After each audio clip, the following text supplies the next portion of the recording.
যখন আপনি একাই ছিলেন তখন আল্লাহ আপনার একার রিজিক আপনাকে দিত। আজকে আপনি বিবাহ করলেন, আপনার স্ত্রী কি তার রিজিক নিয়ে দুনিয়াতে আসেনি? বিবাহ করে আপনি তাকে ঘরে নিয়ে আসলেন, এখন ওর রিজিক আল্লাহ কার মাধ্যমে আপনার কাছে পৌঁছাবে? আপনার মাধ্যমে পৌঁছাবে। কেন? ওর রিজিক তো আল্লাহকে দিতে হবে, এটা তো আল্লাহর দায়িত্ব। ও তো ঘরে বসে আছে, ও তো চাকরি করতে যায় না।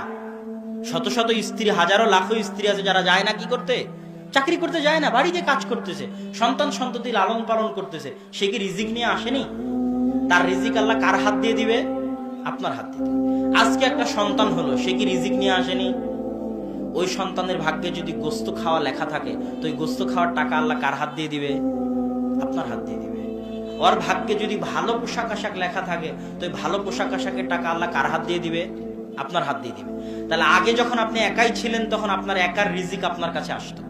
স্ত্রী আসলো, স্ত্রীর রিজিক যোগ হলো, স্ত্রীর রিজিক আপনার কাছে আসে।